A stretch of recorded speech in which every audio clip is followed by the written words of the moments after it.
São Paulo, 2025. Atenção, isto não é um conto de fadas sobre uma princesa. É a dura realidade de uma rainha que todos consideravam um peão. Augusto Guimarães, um autêntico rei na selva de concreto de São Paulo, via sua esposa, Isabela, como pouco mais do que uma bela peça de decoração.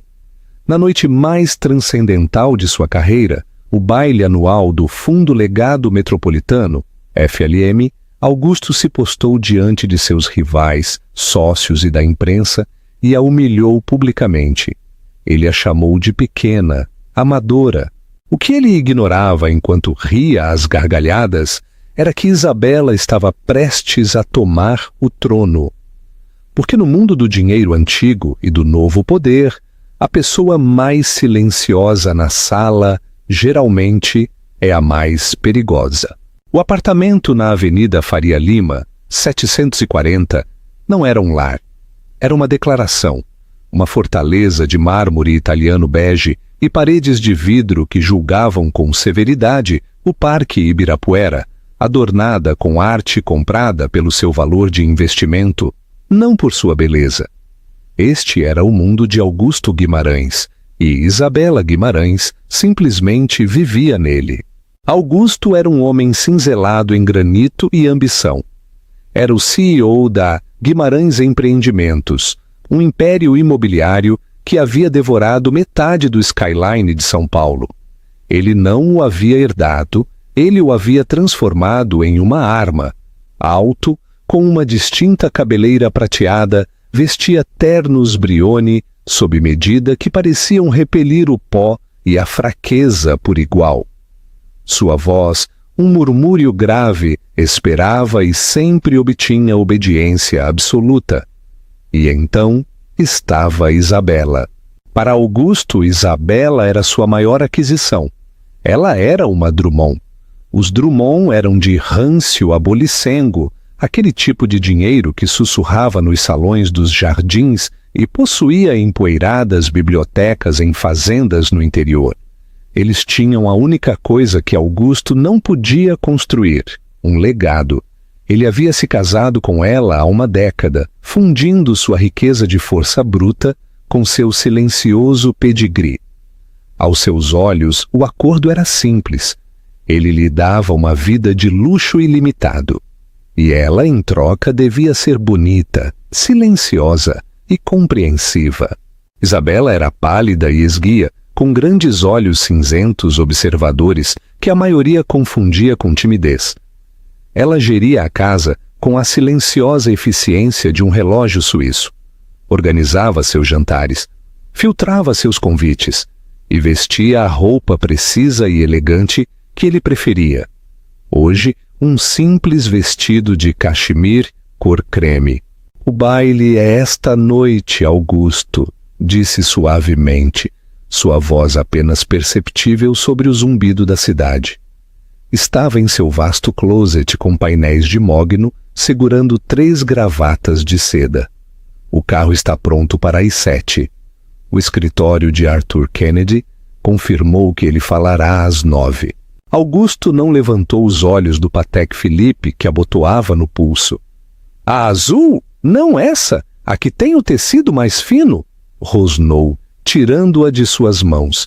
"O discurso de Kennedy é a única coisa que importa? Ele finalmente está se aposentando do Fundo Legado Metropolitano. Esta noite, eles anunciarão o novo presidente." O Fundo Legado Metropolitano, ou FLM, era o deus tácito da filantropia paulistana. Era uma instituição centenária que tinha as chaves do futuro cultural e social da cidade. Sua aprovação podia dar luz verde a uma nova ala de museu, um projeto de renovação urbana de R$1 bilhão, ou anulá-lo por completo. O presidente do FLM era, em muitos círculos, mais poderoso do que o prefeito. "Você ainda tem certeza de que será você?" perguntou Isabela, com as mãos entrelaçadas. Augusto finalmente olhou para ela, um sorriso de suficiência em seus lábios finos. "Isabela, já está feito. Meu projeto Ressurgimento Guimarães para a região central de São Paulo é exatamente o tipo de movimento audacioso que o FLM precisa. Kennedy sabe que eu tenho a visão para liderar o fundo. O único outro concorrente remotamente sério é aquele tech bro Júlio Castro. E o conselho do FLM nunca daria as chaves a um disruptor de novo dinheiro do Sul que usa moletom nas reuniões do conselho. Ele ajeitou a gravata, admirando o seu próprio reflexo. Esta é a peça final. Assim que eu for presidente, o projeto Ressurgimento será imparável. Nosso nome estará em cada edifício, da Mooca à Marginal Pinheiros. Isabela assentiu, sua expressão ilegível. Claro, querido. Será sua noite. Nossa noite, Isabela. Nossa noite, corrigiu ele, embora seu tom deixasse claro que se referia à dele. Agora, certifique-se de usar os diamantes, aqueles que eu te comprei na Cartier depois do acordo de Angra. Eles refletem bem sob as luzes. Ele saiu do quarto, deixando-a em seu rastro. Isabela ficou em silêncio por um momento, o aroma de sua colônia cara pairando no ar. Olhou para as duas gravatas rejeitadas, depois regressou à sua própria ala do apartamento. Seu quarto era diferente. Era menor, cheio de livros, e tinha uma pequena escrivaninha antiga dos Drummond. Sentou-se, sua postura inalterável, e abriu um laptop. Não era o tablet elegante e moderno que Augusto havia lhe comprado. Este era mais antigo, criptografado e protegido por senha, com uma chave alfanumérica de 24 caracteres. Ela iniciou a sessão. A tela não estava cheia de planos de festa ou sites de moda. Era um complexo painel de controle de carteiras financeiras, documentos legais e cadeias de mensagens criptografadas. Durante os últimos 10 anos, Isabela tinha sido a única fiduciária do que restava do legado de sua família, o Fundo Drummond. Quando seu pai morreu, o fundo estava quase insolvente, sangrado por maus investimentos. Augusto havia dado uma olhada em seus livros, desconsiderado-o como troco, e lhe dito para deixar que seus contadores se encarregassem das deduções beneficentes. Ele nunca mais olhou. Nunca soube que Isabela, a esposa silenciosa, que ele confundiu com uma boneca, havia herdado a mente de seu avô, uma mente para os números e a estratégia. Enquanto Augusto construía torres de vidro, Isabela reconstruía silenciosa e meticulosamente uma base de pedra. Ela havia passado uma década no hobby que Augusto tanto desprezava. Ela havia comparecido a pequenos e pouco glamourosos comitês para bibliotecas na Brasilândia e programas de arte no Grajaú. Mas não estava apenas planejando arranjos florais, estava aprendendo, estava fazendo contatos, estava identificando rachaduras na armadura filantrópica da cidade. Fez pequenas, brilhantes e anônimas inversões. Aprendeu a verdadeira linguagem do poder, não os ruídos estrondosos de homens como Augusto, mas a assinatura silenciosa e vinculante em um contrato. O Fundo Drummond, uma vez uma relíquia, era agora uma potência silenciosa. Seus ativos haviam crescido em 2000%, e ninguém, menos que ninguém seu marido, tinha a menor ideia. Ela abriu um e-mail seguro do assessor legal do FLM. Era uma simples confirmação. Assunto, agenda, ponto 4. Todos os termos aceitos. A transição está fechada. Isabela fechou o laptop. Foi ao seu armário e olhou para além dos vestidos bege, creme e cinzentos que Augusto preferia. No fundo, escondido em uma simples capa de terno preta, havia outro vestido. Um Oscar de la Renta sob medida em um tom de verde esmeralda profundo e possessivo. Olhou para o relógio. 6 da tarde. Hora de pôr os diamantes e representar o papel da senhora Guimarães, uma última vez. O grande salão da Sala São Paulo estava transformado. Não era só uma festa, era uma demonstração de hierarquia. Imponentes arranjos florais se erguiam em direção aos tetos abobadados. O champanhe fluía de fontes esculpidas em gelo, e o ar vibrava com o som de 1000 conversas poderosas e concisas. Esta era o baile do Fundo Legado Metropolitano, o predador alfa dos eventos beneficentes de São Paulo. Augusto Guimarães movia-se entre a multidão como um tubarão.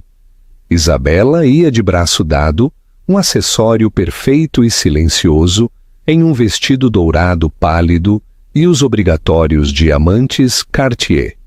Seu sorriso era cortês, seu olhar distante. Augusto estava em seu elemento. Senador, trovejou agarrando o ombro de um político. Que prazer vê-lo. Meu projeto de ressurgimento criará 10.000 empregos no seu distrito. 10.000, Augusto. É sempre um prazer, respondeu o senador, seus olhos já escaneando a sala em busca de alguém mais importante. Augusto! Uma voz aguda interrompeu o murmúrio. Amália Rios, a colunista social e financeira mais temida do país, aproximou-se deles, sua caneta pronta como um bisturi. Grande noite para você. Os murmúrios são ensurdecedores. Todos dizem que você é o herdeiro aparente.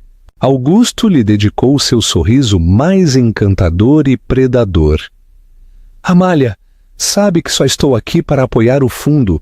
Todos queremos o melhor para esta cidade.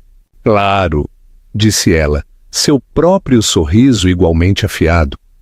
Mas seu projeto de ressurgimento é controverso. Muitos na comunidade de preservação dizem que é um projeto de vaidade que destruirá o caráter do centro histórico. O sorriso de Augusto se tensionou. Essa é a conversa de mentes pequenas, Amália. Não se pode fazer uma omelete sem quebrar alguns ovos. O progresso requer golpes audaciosos. O FLM sabe disso. Já veremos, disse, antes que seus olhos pousassem em Isabela. E senhora Guimarães, um prazer como sempre.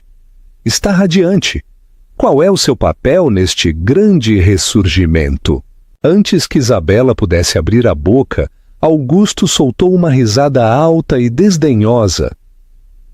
Isabela mantém o lar funcionando, não é, querida? Garante que meus ternos estejam passados e o champanhe gelado. É um trabalho de tempo integral, acredite. A sobrancelha de Amália se ergueu uma fração de polegada. O sorriso cortês de Isabela não vacilou, embora seu aperto em sua pequena bolsa de mão se apertasse. Quer dizer, ela tem seus próprios pequenos projetos, claro, continuou Augusto gesticulando vagamente. O Fundo Drummond, muito nobre. Eu entendo que o Fundo Drummond se tornou bastante ativo recentemente, insistiu Amália, sentindo uma fissura. Ativo? Oh, suponho, disse Augusto, acenando uma mão desdenhosamente. Ela está em comitês, debatem arranjos florais para arrecadações de fundos de bibliotecas. É maravilhoso. A mantém ocupada. Ele estava desfrutando desta atuação para a pequena multidão que havia se reunido. Estava se posicionando como o homem de ação sério e sua esposa como a socialite encantadora e frívola. Esta era a imagem. Do outro lado da sala entrou um tipo diferente de poder. Júlio Castro. Tinha 35 anos, uma década a menos que Augusto, e havia amealhado uma dúzia de fortunas no Vale do Silício. Agora estava de volta à sua São Paulo natal, investindo bilhões em tecnologia disruptiva, e, para desgosto de Augusto, em filantropia.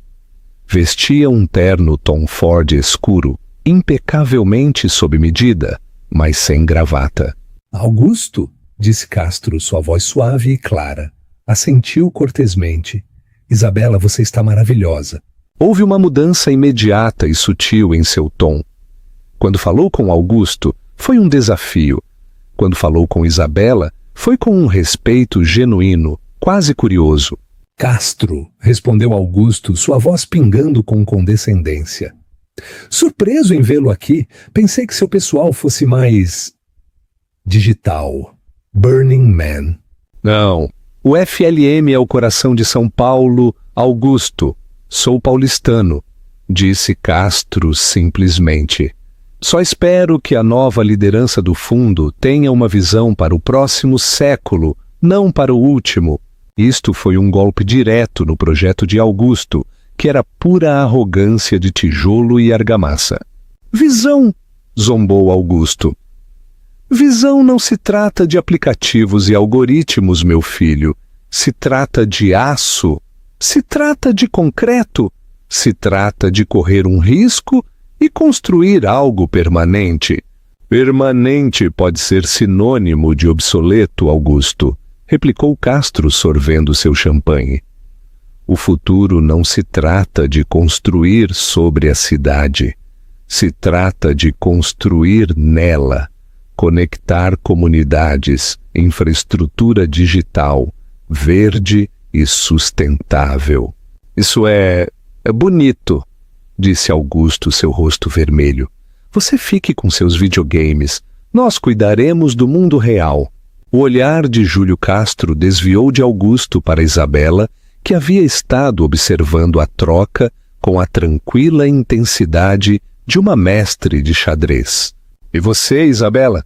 Perguntou Castro, ignorando seu marido. O que você acha que é o futuro da cidade? Aço ou conexão? Augusto se tensionou, pronto para interrompê-la. Mas Isabela falou primeiro. Sua voz era tranquila, mas cortou a tensão. Eu acredito que o futuro, senhor Castro... Seus olhos se encontraram. É perceber que as estruturas mais fortes não são feitas de aço ou código. Elas são construídas sobre o legado. A pergunta é, simplesmente, que tipo de legado se escolhe construir? Castro a encarou por um longo instante. Sua expressão era de uma compreensão repentina e profunda. Um lento sorriso se espalhou por seu rosto. Bendito, senhora Guimarães. Muito bem dito.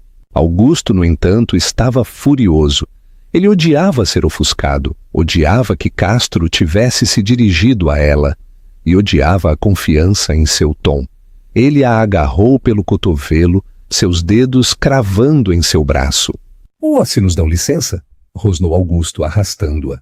Minha esposa e eu precisamos cumprimentar o convidado de honra.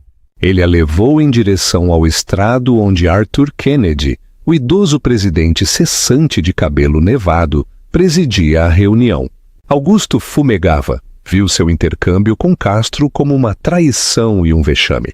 Que diabos foi aquilo?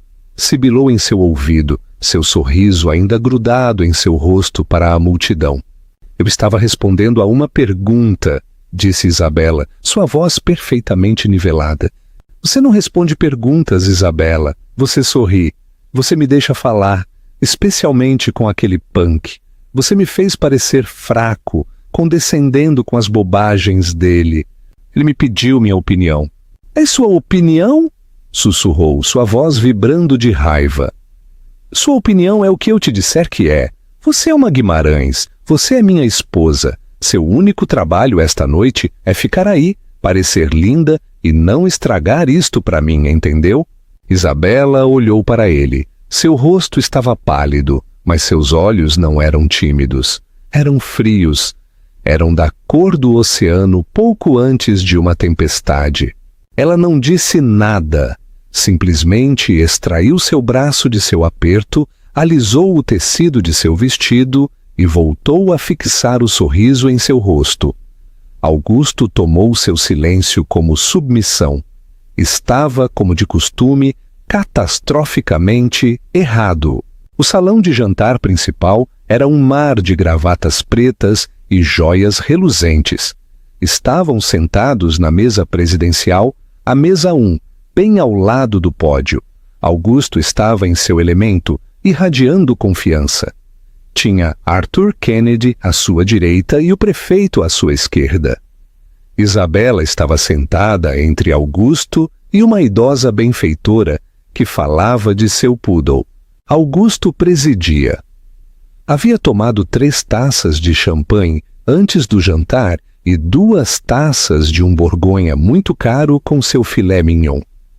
Era ruidoso, carismático e totalmente convencido de sua iminente vitória. Os pratos do prato principal foram retirados. As luzes se atenuaram ligeiramente.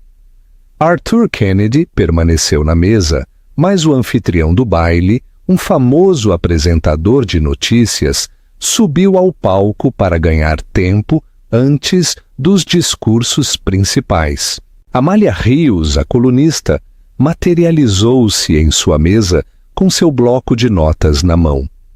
Isto era muito pouco ortodoxo durante o jantar principal, mas Amália Rios jogava com suas próprias regras. Augusto, um momento, disse, sua voz baixa, mas audível.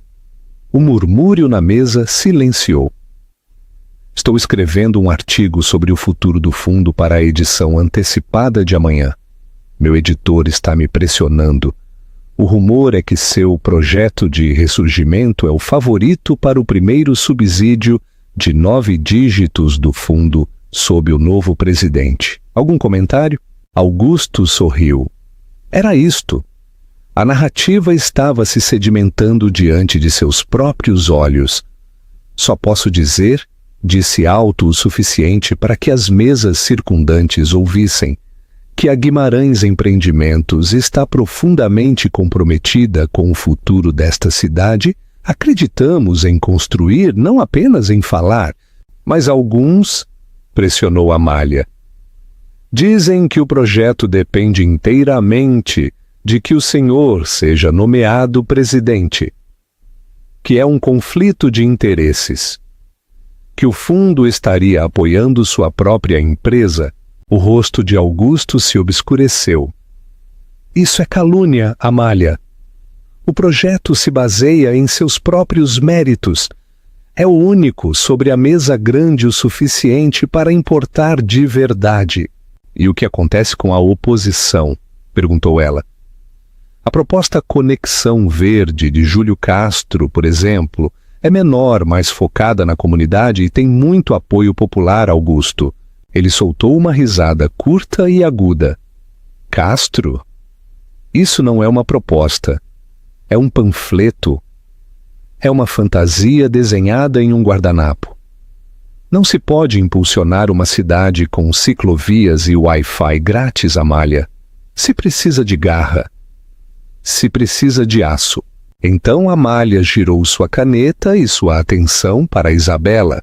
Foi o movimento de uma jornalista magistral desequilibrando o homem poderoso ao se dirigir à sua sócia silenciosa. Senhora Guimarães, disse Amália, sua voz clara e precisa.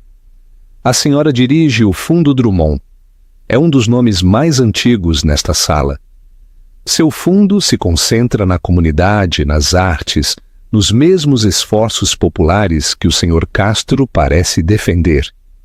Qual é a sua posição sobre o projeto Ressurgimento? O Fundo Drummond apoia a visão de seu marido?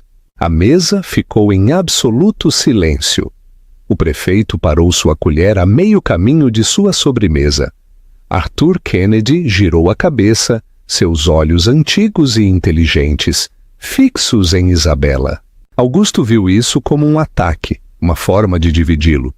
Viu Isabela em seu vestido dourado, pálido como um fardo. Antes que Isabela pudesse articular uma única sílaba, Augusto inclinou a cabeça para trás e caiu na gargalhada. Foi um som alto, estridente e feio. Isabela? Trovejou salpicando seu vinho. Você pergunta a Isabela sobre um projeto de infraestrutura multimilionário? Ele se voltou para sua esposa, seus olhos cheios de uma diversão bêbada, e cruel. Deu um tapinha em sua mão como se ela fosse uma criança. Querida, não acho que Amália entenda. Seu fundo é... O que é que você faz de novo? Você financia leituras de poesia, não é? Ah, e salvou aquele pequeno jardim comunitário na Vila Madalena. Maravilhoso, muito doce. O rosto de Isabela era uma máscara de porcelana. Não se moveu. Amália, disse Augusto, voltando-se para a jornalista, sua voz pingando com condescendência. Minha esposa é uma mulher de imenso gosto. Pode distinguir um Monet de um Manet a 20 passos. Pode organizar um baile para 500 pessoas sem suar. Seu comitê decide o tom exato de bege para os guardanapos. É uma habilidade vital. O insulto pairou no ar, nu e brutal. Não só a estava desconsiderando, estava a castrando publicamente, reduzindo o legado de sua família e o trabalho de sua vida a arranjos florais. Estava dizendo a toda a mesa, a toda a sala, que ela não era nada, uma decoração. Mas quanto aos negócios, continuou Augusto, sua voz baixando a um rosnado conspiratório. Quanto ao poder para o trabalho de verdade, isso ela deixa comigo, como deve ser. Ele sorriu triunfante. Seu único trabalho, disse levantando sua taça em um brinde zombeteiro em direção a ela, é parecer linda e segurar meu copo. E ela faz isso perfeitamente, não é, querida? O silêncio que se seguiu foi pesado e frio. O prefeito olhou para seu prato. A caneta de Amália Rios estava congelada. Ela não sorria. Parecia horrorizada. Isabela Guimarães permanecia perfeitamente imóvel.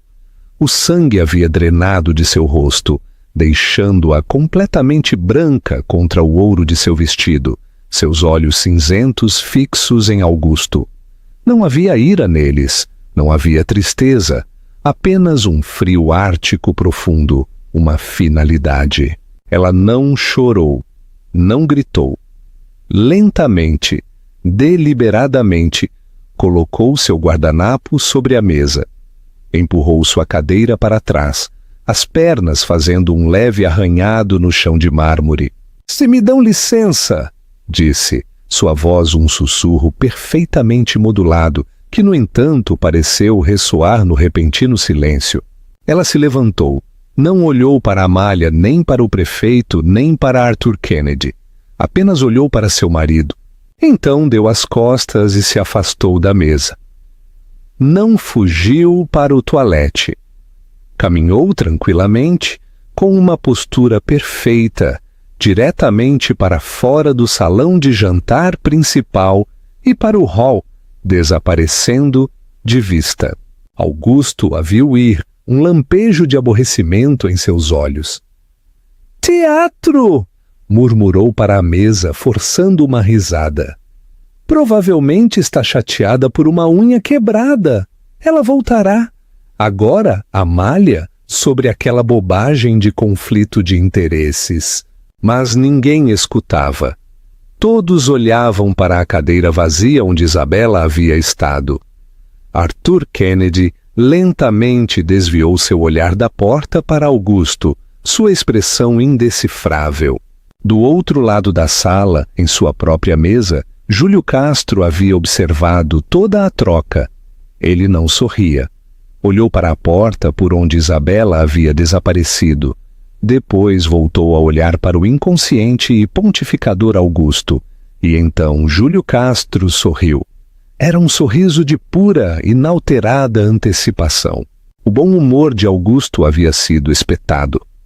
A saída de Isabela foi um vexame. Foi uma mostra pública de dissidência.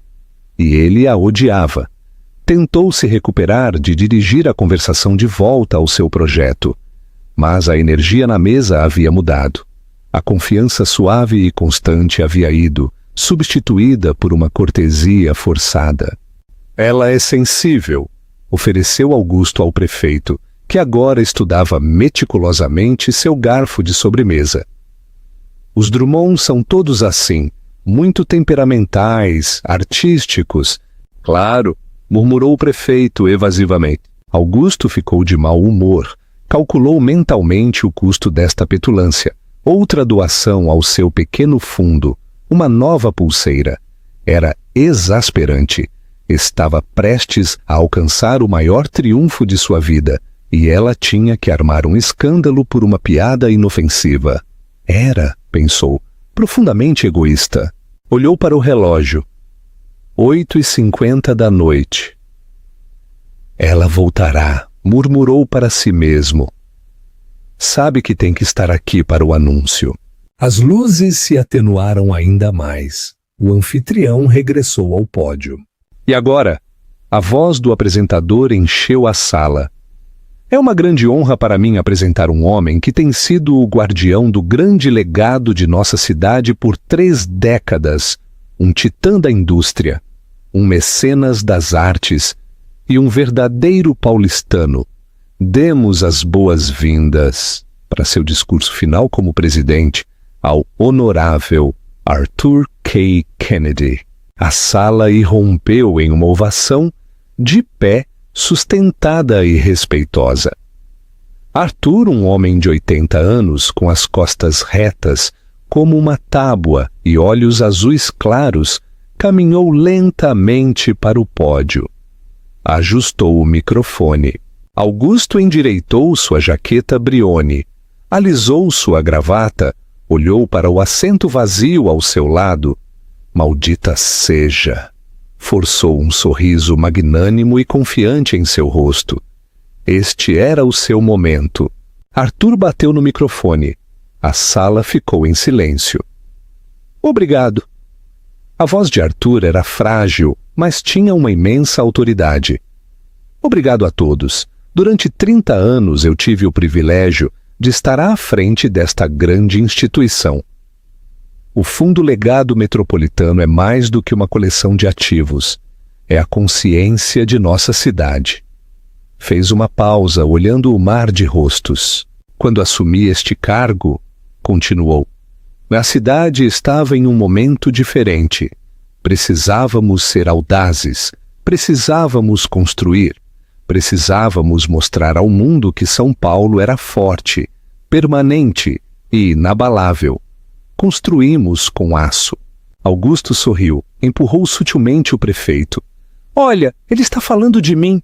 Mas o mundo muda, disse Arthur, seu tom mudando. E o fundo deve mudar com ele. A consciência de uma cidade não pode ser estática, deve evoluir. Os desafios dos próximos 50 anos não são os mesmos. O aço e o cristal podem criar um skyline, mas não podem criar uma comunidade. A força bruta pode construir uma torre, mas não pode construir um futuro. O sorriso de Augusto vacilou. Um nó frio começou a se formar em seu estômago. Este não era o discurso que o haviam feito esperar. Mal o conselho e eu, disse Arthur. Passamos o último ano em uma busca silenciosa e exaustiva. Não buscávamos outro guardião.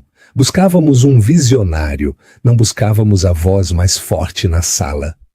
Seus olhos pareceram piscar por um microsegundo em direção a Augusto. Buscávamos, disse Arthur, o mais inteligente. Buscávamos alguém que entendesse que o poder verdadeiro e duradouro não está nas coisas que construímos para nós mesmos, mas nas bases que apresentamos para os outros. Buscávamos alguém que não só entendesse o legado, mas que fosse o legado. Augusto já não sorria. Estava confuso. Isto não soava como ele. Olhou para a mesa de Júlio Castro. Castro estava inclinado para a frente, sua expressão intensa. É Castro. A ideia provocou um calafrio de pânico em Augusto. Não fariam isso, não poderiam. O voto do conselho foi unânime, declarou Arthur Kennedy. Encontramos um novo presidente, um novo líder que tem que nos mover a todos. Durante a última década, tem estado operando à vista de todos, convertendo um fundo familiar quase em bancarrota em um dos motores filantrópicos mais ágeis, poderosos e com visão de futuro deste Estado. O sangue de Augusto gelou. Um fundo familiar? Esta pessoa, disse Arthur, um raro e caloroso sorriso se espalhando por seu rosto. Tem estado em uma dúzia de comitês sem importância. Esta pessoa tem, sem alarde, salvado bibliotecas, financiado startups de minorias e dotado anonimamente 3 cátedras universitárias distintas em desenvolvimento urbano sustentável. Esta pessoa tem estado construindo um novo tipo de legado, um baseado não no ruído, mas nos resultados. Augusto estava se afogando, não podia respirar, não era possível. Era uma piada horrível e elaborada. E é uma profunda honra para mim, disse Arthur Kennedy, sua voz se alçando. Passar o martelo do Fundo Legado Metropolitano à sua nova presidente. Presidente, a sala inteira prendeu a respiração. O mundo de Augusto Guimarães, que havia sido tão sólido, tão permanente, tão de aço, de repente se fraturou. Por favor, acompanhem-me a dar as boas-vindas à nova presidente do Fundo Legado Metropolitano, a senhora Isabela Drummond de Guimarães. Durante 3 segundos completos, o único som foi o zumbido do ar-condicionado. 3 segundos de um silêncio absoluto e atônito. Augusto Guimarães não se moveu, simplesmente olhou fixamente, seu rosto uma máscara de choque completo e incompreensível. Olhou para a cadeira vazia ao seu lado, como se esperasse que Isabela se materializasse de repente, rindo da estranha piada de Arthur. Então começaram os aplausos. Começaram na mesa de Júlio Castro. Ele se pôs de pé instantaneamente, seus aplausos fortes, genuínos e estrondosos. Amália Rios, com seu bloco de notas esquecido, também se pôs de pé, seu rosto uma imagem de revelação atônita e estática. Depois levantou-se o prefeito, depois o senador. Em 10 segundos toda a sala estava de pé, uma onda ensurdecedora de aplausos dirigida não ao palco, mas à entrada principal do salão. Augusto girou em sua cadeira. Um único e brilhante foco branco cortou a escuridão, iluminando o grande arco. E ali estava ela. Esta não era a mulher que havia deixado a mesa. A esposa pálida, trêmula e humilhada no vestido dourado, havia ido. A mulher sob o foco era uma rainha. Vestia um vestido de um verde esmeralda profundo e luminoso, um Oscar de la Renta sob medida. Era cortado com uma precisão arquitetônica, severo e impressionante. Tinha mangas longas, gola alta e um corpete tão estruturado quanto uma armadura. Sua pele pálida e seu cabelo escuro, agora recolhido em um coque severo e elegante, contrastavam fortemente. Os diamantes Cartier haviam desaparecido. Em seu lugar havia uma peça assombrosa e única, o Perreux Drummond, uma cascata de esmeraldas e diamantes que não se via em público há 50 anos. Não usava uma coroa literal. Não precisava. Entrou na sala, não com o olhar vacilante e de soslaio de uma socialite, mas com o passo medido e sem pressa de uma predadora que possui o território. Seu rosto estava sereno, seus olhos cinzentos percorrendo a sala, reconhecendo o aplauso com um leve e gracioso aceno. Não olhou para a mesa não olhou para seu marido. Caminhou diretamente ao palco. Apertou a mão de Arthur Kennedy e aceitou o leve e simbólico martelo que ele lhe ofereceu. Virou-se para a audiência, de pé no pódio onde Arthur acabara de falar. Os aplausos diminuíram lentamente enquanto as pessoas voltavam a se sentar, esticando o pescoço, com a mente atordoada. Augusto continuava de pé, congelado ao lado de sua mesa. Parecia uma estátua, um monumento ao seu próprio poder obsoleto.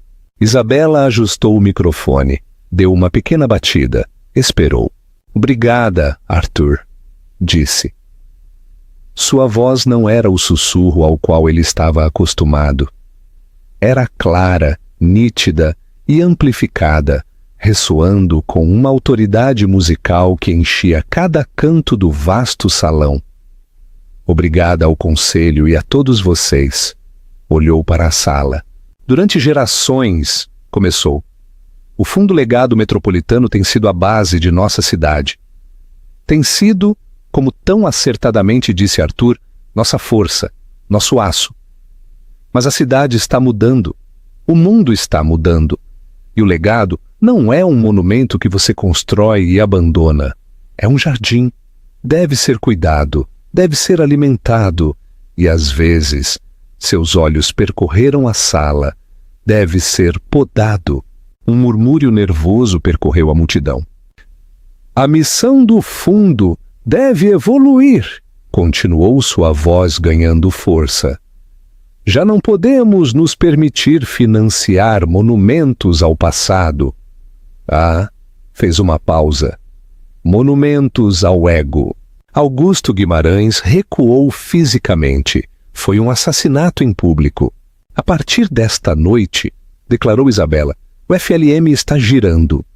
Nosso enfoque principal já não serão os projetos em grande escala de um único desenvolvedor. Nosso enfoque será a comunidade sustentável, a equidade digital e a infraestrutura verde. Financiaremos o tecido conectivo de nossa cidade, as bibliotecas, os parques, as redes de dados públicas, os programas educativos. Estava desmantelando peça por peça todo o projeto de ressurgimento de Augusto. Estava declarando ele, e a ele, obsoleto, diante das mesmas pessoas que precisava impressionar. A velha forma de fazer as coisas terminou, disse. A era do projeto de vaidade morreu. Amália Rios escrevia tão rápido que sua caneta era um borrão. O prefeito assentia com um repentino sorriso político em seu rosto, como se isto tivesse sido sua ideia desde o princípio. Isto não é só uma promessa, disse Isabela. É uma estratégia. E começa esta noite. O FLM se orgulha de anunciar sua primeira nova iniciativa. A Carta Conexão Verde. Uma subvenção de 500 milhões de reais para revitalizar e integrar digitalmente nossos espaços comunitários.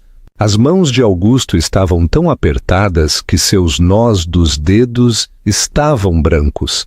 Ele tremia. 500 milhões, disse Isabela, um pequeno e perigoso sorriso brincando em seus lábios.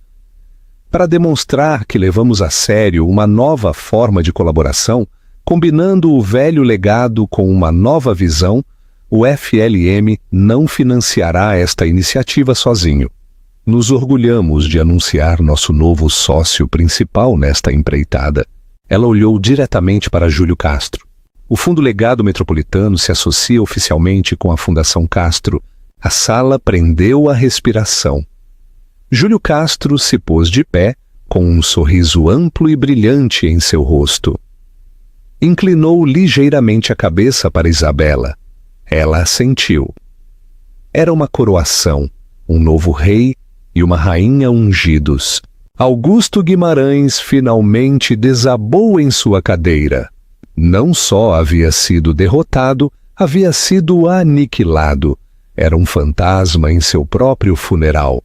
Os olhos de Isabela finalmente se moveram em direção à mesa 1. Passaram pelo prefeito, pelos pratos vazios e pousaram em seu marido. Olhou para o homem quebrado, balbuciante e com o rosto branco que fazia 1 hora lhe havia dito para segurar seu copo. O verdadeiro legado, disse, sua voz baixando, mas sua mensagem clara. Não se trata do nome que você constrói em uma torre, se trata do que você constrói em uma base. O FLM agora se compromete a construir essa base para toda São Paulo. Obrigada, deu um passo atrás do pódio enquanto uma nova, mais atordoada, mais frenética rodada de aplausos a envolvia. Não só havia entrado usando a coroa, havia derretido a dele e a havia forjado na sua própria. O resto do baile foi um borrão para Augusto. Ele era uma não-entidade. As pessoas que lhe haviam dado tapinhas nas costas uma hora antes, agora lhe davam amplos e compassivos desvios. Ele era radioativo. Observou como de uma grande distância como se formava uma multidão ao redor de Isabela.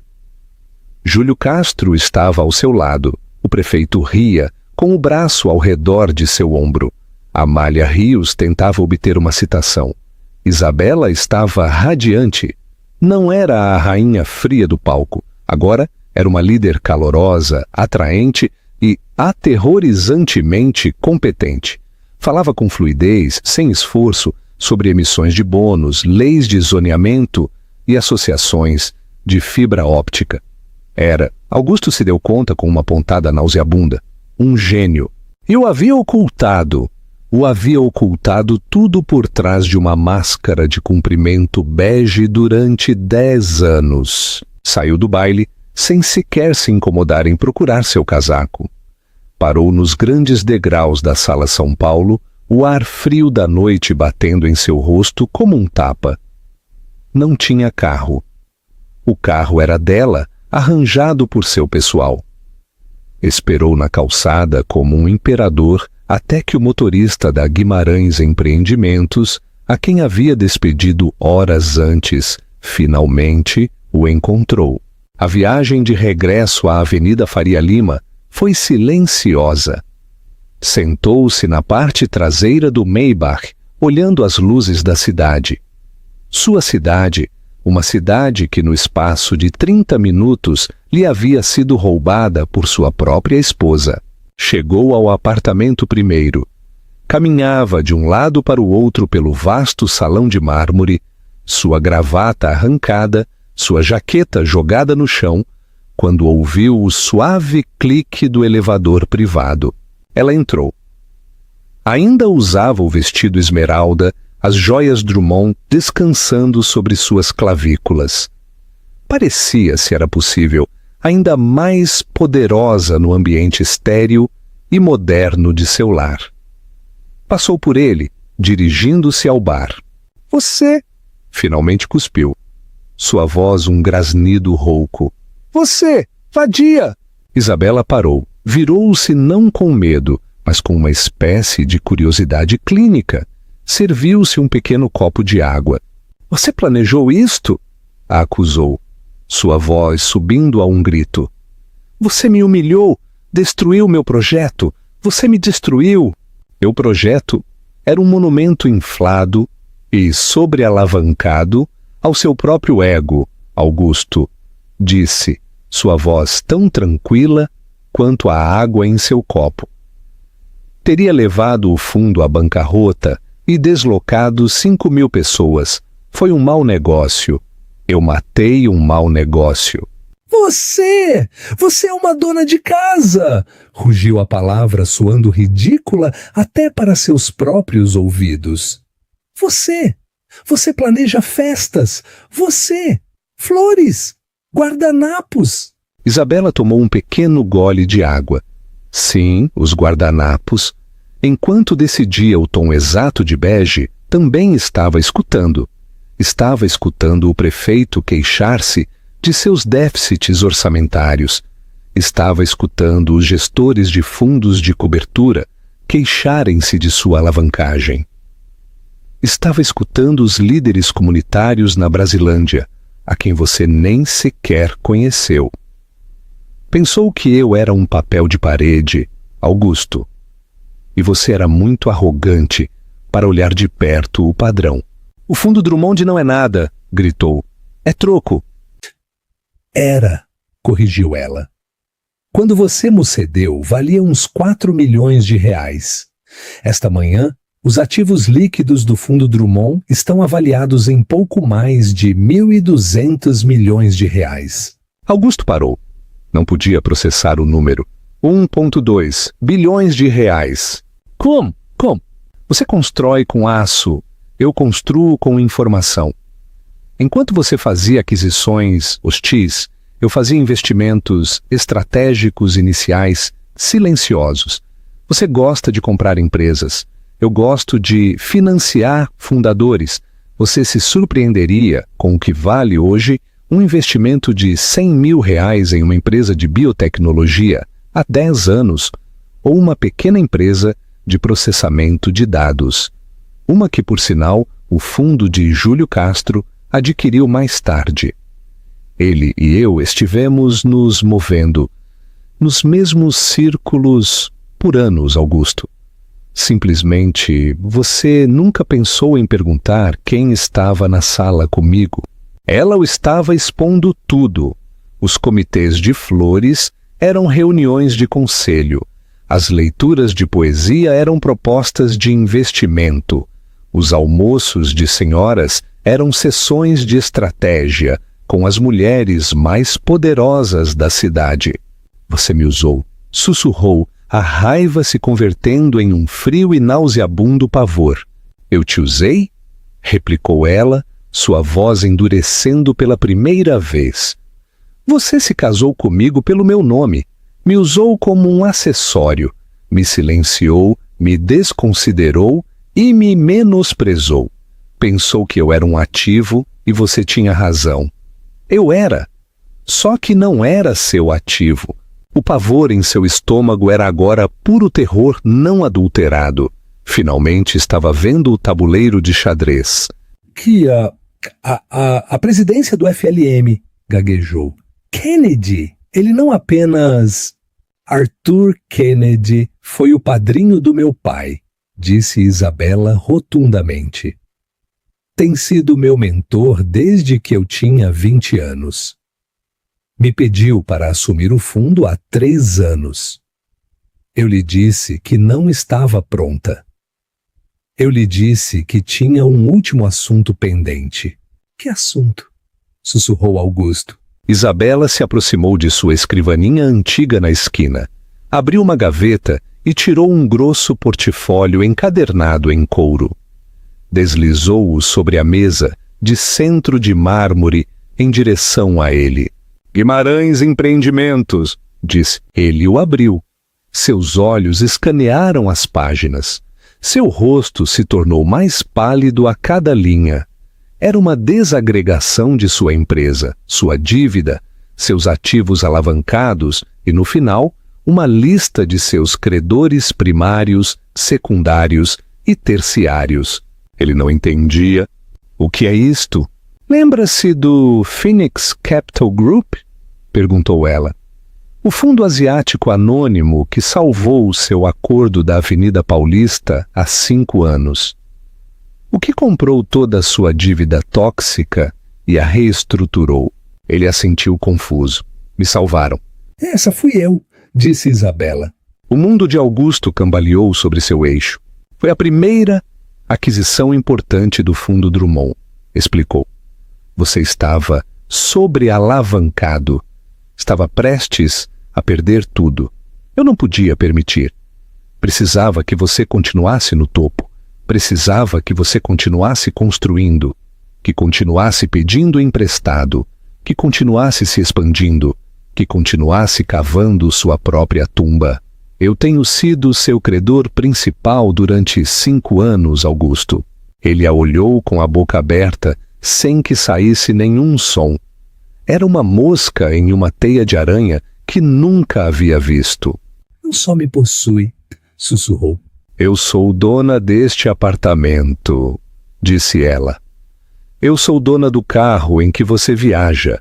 Eu sou dona do projeto Ressurgimento Guimarães, que dissolverei oficialmente amanhã de manhã, na primeira reunião do Conselho do FLM. Eu te possuo. Ela deixou que isso pairasse no ar. A verdade final, brutal e inegável. Ele havia zombado dela. A havia chamado de uma don't care. E durante 5 anos ela havia sido sua banqueira, sua salvadora e seu carrasco de uma só vez. Augusto Guimarães, o homem de granito e ambição, finalmente quebrou. Não só se sentou. Desabou no sofá de 1.000 euros cor creme.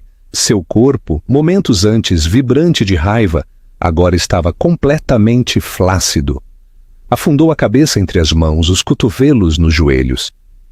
O terno Brioni, sua armadura, sentia-se barato e pesado como uma fantasia. Estava arruinado. Não era só o dinheiro. Não era só a presidência do FLM. Era a esmagadora e sufocante totalidade de sua derrota.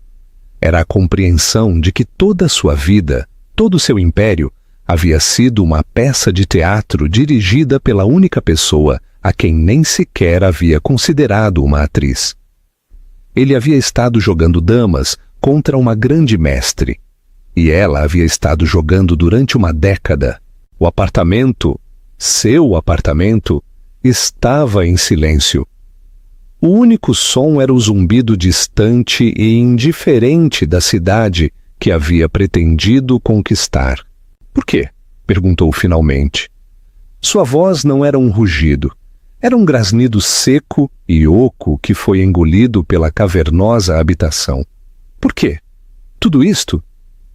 10 anos, Isabela. Por que não simplesmente... Me deixou? Isabela estava de pé junto à janela, de costas para ele, olhando a brilhante extensão do Parque Ibirapuera.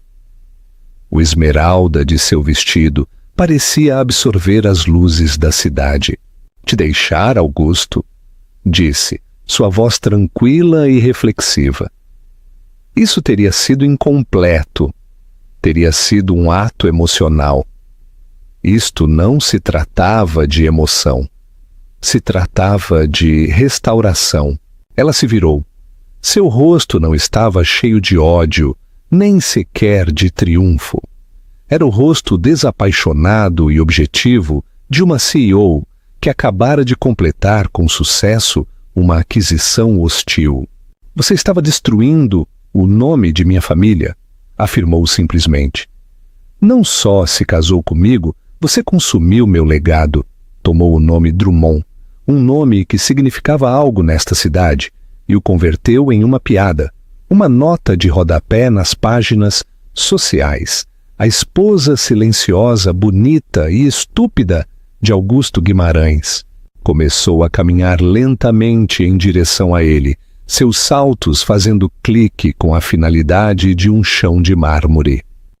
Meu avô, Roberto Drummond, dotou a escola de engenharia da Universidade Pública. Minha mãe, Carmen Drummond, financiou a primeira clínica gratuita para mulheres nesta cidade. Construíram bases, construíram futuros. Parou, de pé sobre ele. E você? Disse, sua voz baixando a um sussurro de profundo desprezo. Tinha sua descendente? Eu? Reduzida a uma fotografia na Vogue, elogiada por meu impecável gosto nos guardanapos. A palavra pairava no ar, vibrando com uma década de fúria reprimida. Não fiz isto por vingança, Augusto. A vingança é uma coisa desordenada e apaixonada. Isto, disse, sinalizando a habitação, a cidade, em direção a ele. Foi uma correção. Estava restaurando o legado Drummond, e para fazer isso, tive que desmantelar completa e cirurgicamente o dos Guimarães. Ele levantou o olhar de suas mãos, seu rosto cinzento. O alcance completo e horripilante de sua arrogância finalmente estava desmoronando sobre ele. Todos esses anos, sussurrou-se, em todos os jantares, as festas, você estava escutando. Não estava apenas sorrindo, estava. Você estava tão desesperado para demonstrar que era o homem mais inteligente da sala que nunca parou para pensar quem mais estava nela, disse. Seu desprezo por mim foi o ativo mais valioso que tive. Foi a cobertura perfeita. Esta noite, gaguejou, a lembrança de sua própria voz, sua própria zombaria pública o atingindo como um golpe físico. Na mesa! Quando disse aquelas coisas, você já o sabia. Me deixou. Você se sentou aí e me deixou me destruir. Eu te deixei ser você, Augusto. Era tudo o que se requeria. Ele respirava com dificuldade agora, os últimos vestígios de sua negação desmoronando. E agora o quê? Perguntou, sua voz a súplica de um homem quebrado. O que acontece? Você me liquida?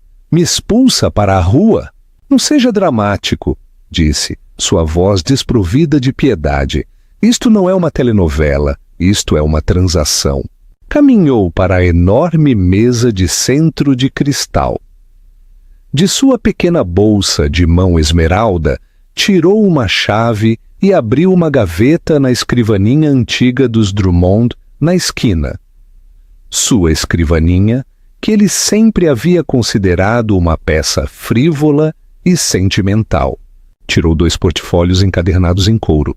Às 9 da manhã de amanhã, disse, colocando o primeiro à sua frente.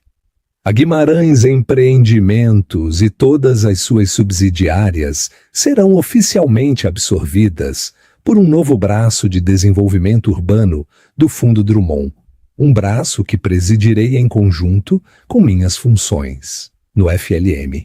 Ele olhou a capa, seu próprio logo, mas não o abriu. Não podia. O nome Guimarães deixará de existir no mercado. Continuou, como se lesse um informe financeiro. O projeto Ressurgimento está morto, como disse. Seus ativos, suas dívidas serão reclassificados. Seus serviços já não serão requeridos. Essa frase, a fria demissão corporativa, o atingiu mais forte do que qualquer grito. Havia sido despedido de sua própria vida. Mas eu sou, gaguejou, gesticulando inutilmente entre eles. Eu sou seu marido. Não é, disse, colocando o segundo documento mais fino e de lombada azul em cima do primeiro. Não é. Essa foi a última peça de negócio. Papéis de divórcio. Ele os olhou fixamente. Guimarães contra Guimarães. Era o corte final. Limpo e cirúrgico. Meu advogado, o Sr. Souza, está esperando no hall, disse ela. Subirá em 5 minutos para recolher sua assinatura. Eu já assinei. Augusto soltou um som, uma risada áspera e sufocada. Impugnar, grasnou. Você espera que eu impugne? Com que motivos? Com que dinheiro? Exatamente, disse ela. Não está em posição de fazê-lo. Os termos são limpos. Não sou uma mulher cruel, Augusto. Só minuciosa. Você ficará com um pequeno fundo baseado em estipêndios. Já foi financiado? Fez uma pausa. Suficiente para manter sua associação do clube e viver confortavelmente. Mas nunca voltará a construir, nem a pedir emprestado, nem a importar nesta cidade. Será, em efeito, um amador. A referência ao seu próprio insulto foi tão precisa, tão devastadora, que lhe cortou a respiração. Olhou o vasto e vazio apartamento, o mármore, o cristal, a arte que havia comprado. Meu, ela o corrigiu. O contrato de arrendamento tem estado em mãos do Fundo Drummond durante 5 anos, desde que adquiri sua dívida. Você tem sido meu inquilino. Sinalizou a grande entrada. Junto à porta, uma mala preta, modesta e solitária. Seus efeitos pessoais foram embalados. Você ficará no clube. Temporariamente, é claro. Para onde você vá depois é assunto seu. Toda uma vida. Um império. Reduzido a uma peça de bagagem de mão. Pegou a pesada e cara caneta da mesa. Sua mão tremia, mas abriu o expediente. Encontrou a linha da assinatura. O som da ponta arranhando o grosso papel de linho era ensurdecedor. A morte de seu mundo assinada por triplicado. Deslizou o documento de volta sobre a mesa. Você pensou em tudo. Ela se virou e caminhou em direção ao elevador privado. Havia tirado o pesado colar Drummond e esfregava a pele das clavículas. um pequeno gesto humano e cansado. A armadura estava sendo tirada. O trabalho estava feito. Apertou o botão de chamada. O suave tinido do carro que chegava ressoou no corredor.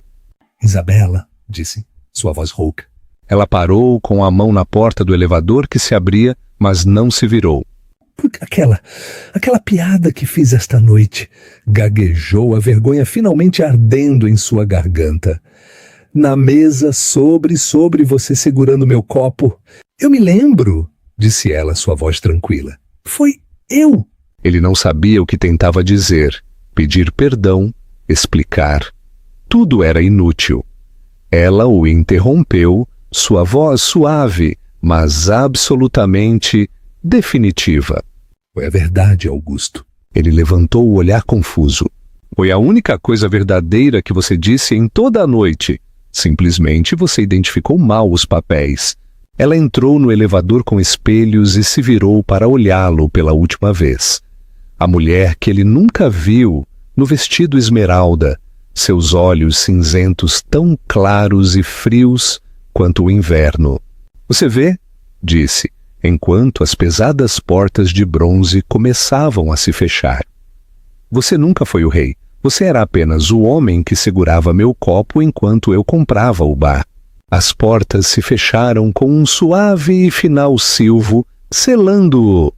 Ficou sozinho no vasto e vazio apartamento, com nada mais do que uma mala e o silêncio ressonante de seu próprio magnífico e catastrófico fracasso. No final, Augusto Guimarães assinou os papéis. Desapareceu do mundo do poder, um fantasma que rondava os clubes que costumava possuir.